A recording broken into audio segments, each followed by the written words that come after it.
Assalamualaikum warahmatullahi wabarakatuh. Perkenalkan, saya Nadila Putri Zelvia, BP 1910111061, mahasiswi Fakultas Hukum Universitas Andalas, mata kuliah Hukum Pasar Modal 32. Video ini bertujuan untuk memenuhi nilai tugas hukum pasar modal dengan dosen pengampu Ibu Syafira Hijriyah SHMH. Video ini akan membahas tentang salah satu pihak yang terkait dengan pasar modal, terkhususnya investor. Namun sebelum itu, saya akan menjelaskan sedikit tentang pasar modal. Pengertian pasar modal menurut pasal 1 angka 13 Undang-Undang Nomor 8 Tahun 1995 tentang pasar modal adalah kegiatan yang bersangkutan dengan penawaran umum dan perdagangan efek, perusahaan publik yang berkaitan dengan efek yang diterbitkannya, serta lembaga dan profesi yang berkaitan dengan efek. Sumber hukum yang menjadi landasan dan ruang lingkup pasar modal yaitu Undang-Undang Nomor 8 Tahun 1995 tentang pasar modal. Secara umum, alasan pembentukan pasar modal adalah karena lembaga ini mampu menjalankan fungsi ekonomi dan fungsi keuangan. Pihak-pihak yang terlibat dalam pasar modal diantaranya pengawas pasar modal, penyelenggara pasar modal, perusahaan emiten, investor atau pemilik modal, penjamin emisi, pialang, manajer investasi, penasihat investasi, lembaga penunjang pasar modal, dan profesi penunjang pasar modal seperti akuntan, notaris, konsultan hukum, dan lain-lain. Di sini saya akan membahas lebih lanjut mengenai investor. Investor merupakan pihak yang menanamkan modal berupa uang yang dimilikinya kepada perusahaan yang telah menerbitkan surat berharga atau efek di bursa efek dengan harapan mendapat keuntungan di masa yang akan datang. Investor merupakan pihak terpenting yang berperan di dalam kegiatan pasar modal. Tujuan utama investor tentu saja ingin memperoleh keuntungan atau paling tidak mempertahankan kekayaannya. Apabila ditinjau dari tujuan menjadi investor, maka dapat dikelompokkan menjadi 4 kelompok, yaitu yang pertama, kelompok yang bertujuan untuk meraih dividen. Kelompok ini memilih perusahaan-perusahaan yang sudah stabil untuk menjamin kepastian adanya keuntungan yang relatif stabil. Harapan utama dari kelompok ini adalah mendapatkan dividen yang cukup dan terjamin setiap tahunnya. Pembagian dividen lebih penting daripada keinginan untuk mendapatkan kenaikan dari harga saham. Investor ini tidak aktif dalam perdagangan saham di bursa. Yang kedua, ada kelompok dengan tujuan berdagang. Kelompok ini membeli saham dengan tujuan utamanya untuk memperoleh keuntungan dari spread atau selisih positif harga beli dengan harga jual. Pendapatan mereka bersumber dari keuntungan jual beli saham tersebut.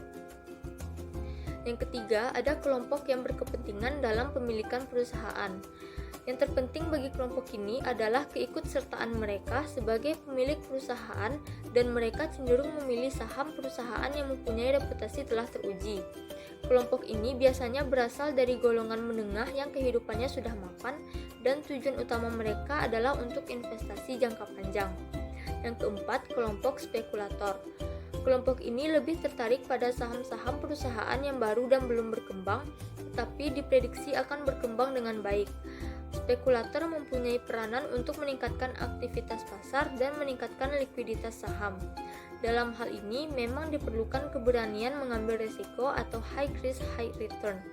Kelompok ini cocok untuk orang muda yang dinamis dan cepat tanggap terhadap setiap perkembangan situasi. Investor yang terlibat dalam pasar modal di Indonesia ada dua, yaitu investor domestik dan investor asing. Yang pertama, investor domestik. Kehadiran investor domestik di pasar modal sangat diharapkan karena dengan investor domestik yang kuat akan mendukung pasar modal yang stabil dan tidak mudah dipermainkan oleh pihak-pihak tertentu seperti investor asing yang dengan mudah memindahkan investasinya. Perkembangan investor domestik di pasar modal Indonesia masih jauh dari apa yang diharapkan. Dapat digambarkan dengan jumlah penduduk Indonesia yang lebih dari 220 juta jiwa, tetapi yang terlibat berinvestasi kurang dari 1%. Untuk itu, perlu adanya terobosan baru yang memungkinkan pasar lebih cepat berkembang dengan jalan yang pertama, perlu diperoleh dukungan politik pemerintah untuk menciptakan pasar yang fair dan efisien, melalui pembenahan institusi pengawas pasar modal, penerapan rule of law yang lebih baik. Yang kedua, mempercepat pembenahan industri perbankan karena kaitannya dengan pasar modal itu sangat besar. Dan yang ketiga, pembentukan corporate governance. Ini sangat vital karena jika diinginkan adanya pasar yang terbuka dan memberikan perlindungan kepada masyarakat luas. Selanjutnya, yang kedua yaitu investor asing. Investor asing adalah kegiatan penanaman modal yang dilakukan oleh investor asing atau luar negeri untuk dapat melakukan usahanya di Indonesia. Masih banyaknya persoalan politik ekonomi yang terjadi di Indonesia, serta pergerakan hukum yang lemah, tidak adanya jaminan keamanan yang memadai membuat banyak investor asing mundur dari pasar modal. Terjadinya penurunan baik dari segi jumlah maupun nilai investasi asing di Indonesia menunjukkan bahwa saat ini Indonesia semakin tidak menarik untuk iklim berinvestasi. Persoalan politik, keamanan, dan ekonomi yang tidak kunjung selesai membuat para investor asing menunggu saat yang tepat untuk datang kembali. Akan tetapi, apabila persoalan-persoalan tersebut di atas sudah dapat diatasi, maka tanpa diundang pun investor itu akan masuk lagi karena Indonesia sangat menjanjikan dengan pasar yang demikian besar. Syarat investasi asing di Indonesia. Bagi investor asing yang hendak menanamkan modalnya di Indonesia, harus mendirikan perusahaan berdasarkan bidang usaha yang tercantum dalam KBLI atau Klasifikasi Baku Lapangan Usaha Indonesia. Perusahaan asing ini berbentuk PT atau perseroan terbatas yang dimiliki oleh setidaknya 2 pemegang saham, baik itu perorangan atau perusahaan. Investor harus memperhatikan panduan bidang usaha yang tertutup dan terbuka dengan persyaratan untuk asing yang tercantum dalam Perpres nomor 44 tahun 2016. Untuk nilai minimum investasi asing di Indonesia itu adalah 10 miliar rupiah, tidak termasuk harga tanah dan bangunan. Sedangkan jumlah minimal modal yang disetor ke Bank Indonesia adalah 2,5 miliar rupiah. Dampak positif investasi asing bagi Indonesia, yang pertama transfer ilmu pengetahuan, yang kedua lapangan kerja yang lebih luas, yang ketiga peningkatan pendapatan negara dan daerah, yang keempat sumber pembiayaan alternatif di luas APBN dan APBD, dan yang kelima meningkatkan pertumbuhan ekonomi.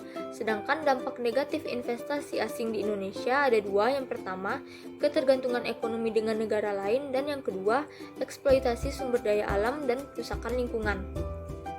Sekiranya hanya itu yang dapat saya sampaikan. Mohon maaf apabila terdapat kesalahan atau kekurangan dalam penjelasan di atas. Terima kasih atas perhatiannya. Wassalamualaikum warahmatullahi wabarakatuh.